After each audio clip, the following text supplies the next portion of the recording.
Now, the other main tool other than Business Hub is to actually manage your website and so forth, and to really set up all of the boundaries for Business Hub.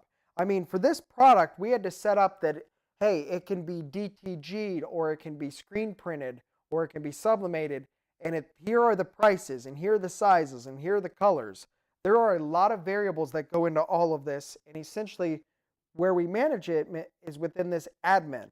So if you click on admin, essentially you have this. This will give you the dashboard right up here will give you an outlook of how your actual website or your fulfillment center is doing. Now, Deco Network has become much more expensive than it used to be, primarily because they're trying to weed out smaller shops who demand a lot of support, and also because the software's become very, very powerful and they know it.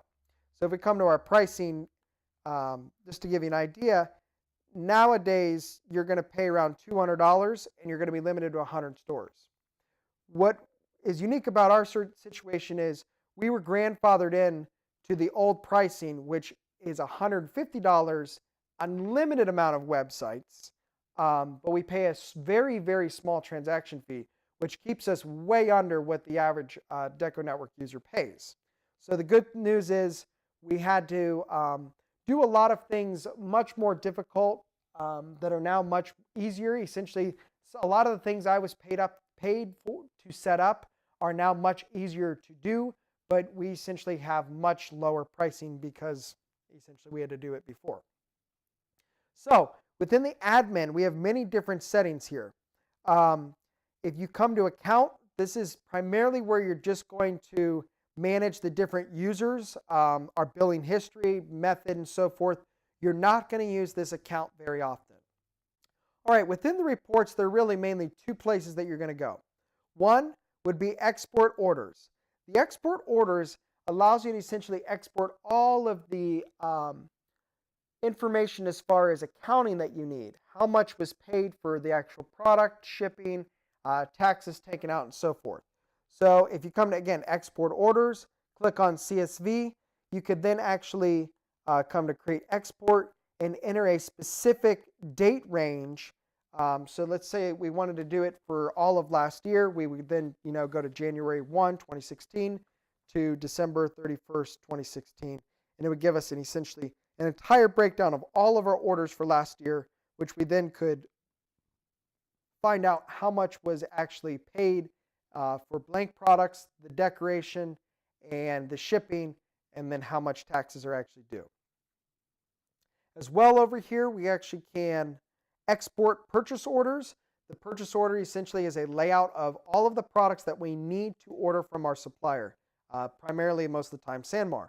So we'll click on export purchase orders, and then we'll come over to CSV, create export, and export new purchase orders. So this is going to export all of the new orders that have came in since our last export.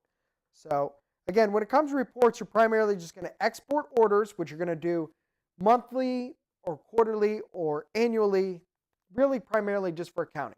The export purchase orders is a very handy tool for letting you know exactly what currently needs to be ordered, instead of just going into Hub and saying, okay, we need this color and this size and so forth. The purchase order is going to do it exactly the way you want. It's going to tell you exactly what you need to order. Now, within the settings section, you're going to pretty much, all of this will primarily already be set up. We're not going to change anything. It's just telling, okay, here's our quoted turnaround time, our email and order templates. So when somebody places an order, we let them know, hey, we're working on it. When it's actually finished production, we let them know when it's actually shipped. All of those are email templates that the customer receives. Our taxes are already set up. Our shipping prices and, again, turnaround time are already set up, and the payment for process and everything. So for settings, you really don't have to do much. Now, within marketing, we can create coupon codes, gift certificates, and so forth. You're really not going to use the marketing that much.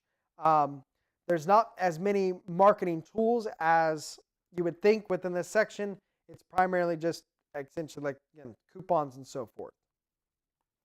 The decoration processes, They're a lot like the settings. This is essentially where we are laying out the settings for each decoration process. So for DTG, I want the output file to be a PNG. I have the price table. I have the, if I wanted to assign an artwork fee, I could. Pretty much all of the settings for each decoration process are within the decoration processes section. And again, we'll talk about these in one-on-one person, but you will not use this section very often. Stock designs. Again, once we've set this up, you're not going to use it very often. The stock designs are where we can add designed collections that Deco Network has, which we've already done. We can also add other designs from here. The good way to look at this is the stock designs allow you to create a design, whether you're in Business Hub or you're on the MIY website or any affiliate website. The stock designs are available there.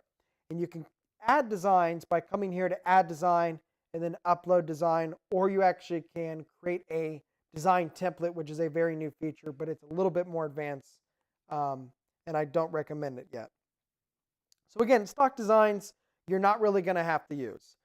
Most of these, you're not really going to do. The primary two places you're going to come are websites and reports. And again, the reports is just to let you know what you need to order.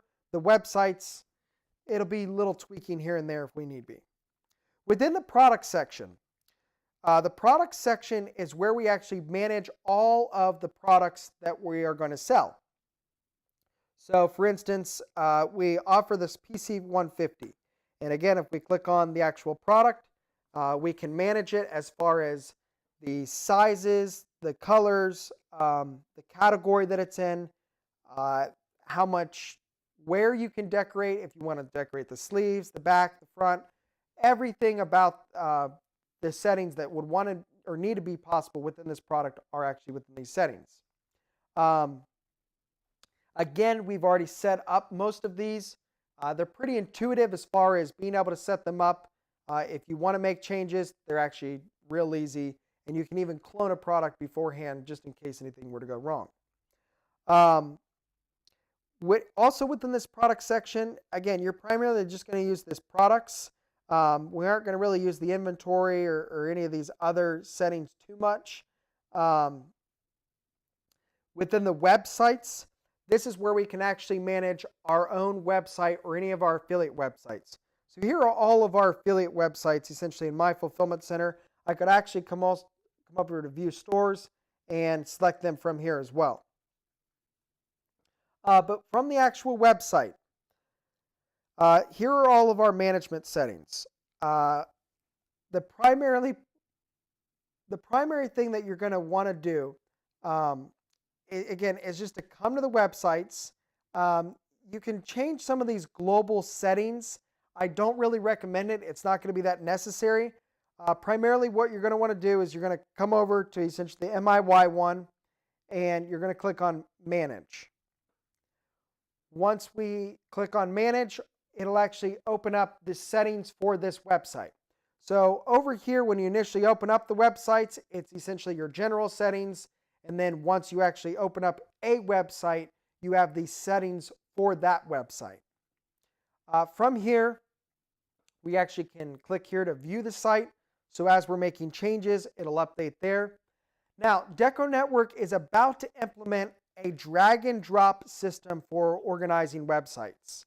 I've seen it demoed. It is very promising, but it'll be a few months before it's released. Once it's released, that is when I would actually play around with creating any new website pages or even affiliate websites, because it's going to make designing a new website very easy. But to actually manage a website, we have many different settings here. Primarily, you're going to use website pages. If you click on website pages, you can then select a page on the website. So for in this case, we select home, and then we can change different settings for the website. We can choose if we want to have decorated products or blank products on there, if we want to display designs, or we can just customize the body content. So in our case, on our homepage, we have text, we have a video. Again, we have links to products and so forth. And essentially all of these settings are within the actual website page settings and then the actual page. And then down here, you guys can see all of the settings. Again, it takes time to master, but it's becoming more and more intuitive. These other settings we essentially would play with here and there, but primarily set them up initially. And then essentially the main thing you would update are the website pages. But these take a little bit more of time again to master, and I'll have other videos on how to actually edit a website. All right, so hopefully this all helps. Again, Business Hub is to actually manage orders or create new orders. Admin is essentially to manage what is all possible on the websites and what any orders for Business Hub, and as well manage the actual affiliate websites that we have. Hopefully this video helps. Thanks.